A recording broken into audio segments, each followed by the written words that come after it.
Hello دوستو، السلام علیکم۔ آپ سبھی کا ویلکم ہے ہمارے یوٹیوب چینل اسلامک نالج میں۔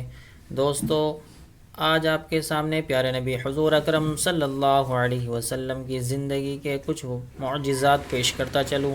حضور اکرم صلی اللہ علیہ وسلم اور نبیوں میں فرق یہ ہے کہ پہلے انبیاء زمانے اور مکان کی قید کے ساتھ ایک مختصر زمانے کے لیے ایک قوم اور قبیلے کے لیے مبعوث ہوتے تھے۔ حضور اکرم صلی اللہ علیہ وسلم قیامت تک کے تمام انسانوں کے لیے مبعوث ہوئے۔ انی رسول اللہ علیکم جمیعا، تمام انسانوں کے لیے، جنات کے لیے بھی، حیوانات کے لیے بھی آپ صلی اللہ علیہ وسلم کی نبوت ہے۔ نباتات و جمادات بھی آپ صلی اللہ علیہ وسلم کی نبوت ہے۔ ملائکہ پر بھی آپ صلی اللہ علیہ وسلم کی نبوت۔ قیامت تک جانوروں کو بھی پتہ ہے کہ یہ اللہ کے رسول ہیں۔ حضور اکرم صلی اللہ علیہ وسلم حجۃ الوداع کے موقع پر اونٹ ذبح فرما رہے تھے۔ اپنی علم کے بقدر ذبح فرمائے 100 اونٹ حضرت علی رضی اللہ تعالیٰ عنہ یمن سے لائے تھے۔ اونٹ گردن جھکائے کھڑے تھے۔ آپ صلی اللہ علیہ وسلم ذبح کر رہے تھے تو اونٹ رسیاں تڑتڑا کر آگے بھاگتے تھے کہ پہلے میں ذبح ہو جاؤں۔ وہ دیکھ رہے تھے کہ آگے جو گیا ذبح ہو گیا، واپس نہیں آیا، لیکن یہ جانتے ہیں کہ یہ اللہ کے رسول ہیں۔ اس کے ہاتھ پر ذبح ہو جاؤں، یہ میری سعادت ہے۔ جانوروں کو بھی یہ پتہ ہے۔ ایک انصاری صحابی رضی اللہ تعالیٰ عنہ آئے کہ حضور اکرم صلی اللہ علیہ وسلم، میرے 2 اونٹ سرکش ہو گئے ہیں۔ آپ صلی اللہ علیہ وسلم نے فرمایا مجھے لے چلو۔ بھاگ گئے تو دروازہ بند تھا۔ ایک اونٹ سامنے کھڑا تھا، بلبلا رہا تھا۔ آپ صلی اللہ علیہ وسلم نے فرمایا دروازہ کھولو۔ اس نے کہا یا رسول اللہ، مجھے ڈر لگتا ہے کہ آپ کو نقصان نہ پہنچا دے۔ آپ صلی اللہ علیہ وسلم نے فرمایا مجھے کچھ نہیں کہیں گے، دروازہ کھولو۔ جب اونٹ کی نگاہ آپ صلی اللہ علیہ وسلم پر پڑی، دوڑ کر آ کر قدموں میں گر گیا۔ آپ صلی اللہ علیہ وسلم نے رسی سے باندھ لیا کہ یہ لو، یہ تیرا نافرمان نہیں ہوگا۔ دوسرے کی طرف دیکھا، وہ بھی اسی طرح آیا اور آپ کے قدموں پر سر ڈال دیا۔ آپ نے اس کو بھی رسی سے باندھ لیا کہ یہ لو، یہ بھی نافرمانی نہیں کرے گا۔ جانوروں کو بھی یہ پتہ ہے کہ آپ صلی اللہ علیہ وسلم درختوں کے پاس سے گزرتے، درخت کہتے السلام علیکم یا رسول اللہ۔ یہی حال پتھروں کا بھی تھا۔ ایک مرتبہ آپ صلی اللہ علیہ وسلم پیشاب کرنے نکلے۔ جھاڑیاں چھوٹی چھوٹی سی تھی، ان کے پیچھے پردہ نہ ہو سکتا تھا۔ حضرت جابر رضی اللہ تعالیٰ عنہ سے فرمایا کہ ان جھاڑیوں سے کہو کہ آپس میں اکٹھی ہو جاؤ۔ جابر رضی اللہ تعالیٰ عنہ نے ان سے کہا، جھاڑیاں دوڑتی ہوئی آپس میں اکٹھی ہو گئی۔ جب آپ صلی اللہ علیہ وسلم پیشاب سے فارغ ہو گئے تو واپس اپنی جگہ چلی گئی۔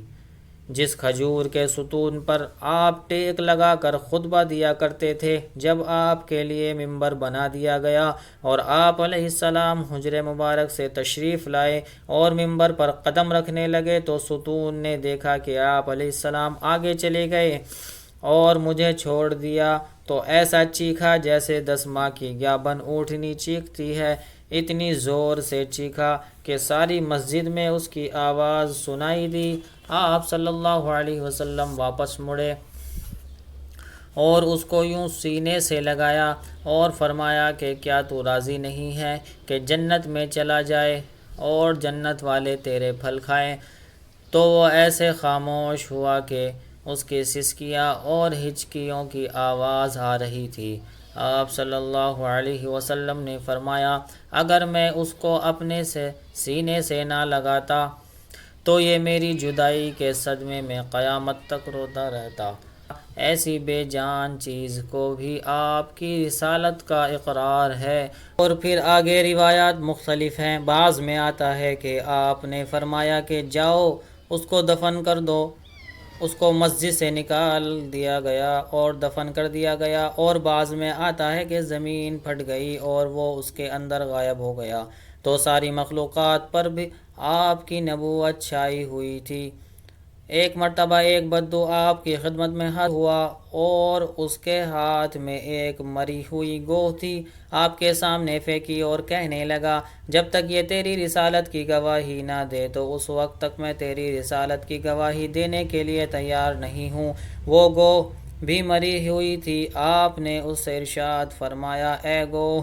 گوہ نے کہا، لبیک، میں حاضر ہوں۔ اے قیامت کے دن کو زینت بخشنے والے، جتنے بھی قیامت میں آئیں گے سب کو زینت بخشنے والے۔ آپ نے فرمایا، تو بندگی کس کی کرتی ہے؟ یہ مردہ ہے، شکار شدہ ہے۔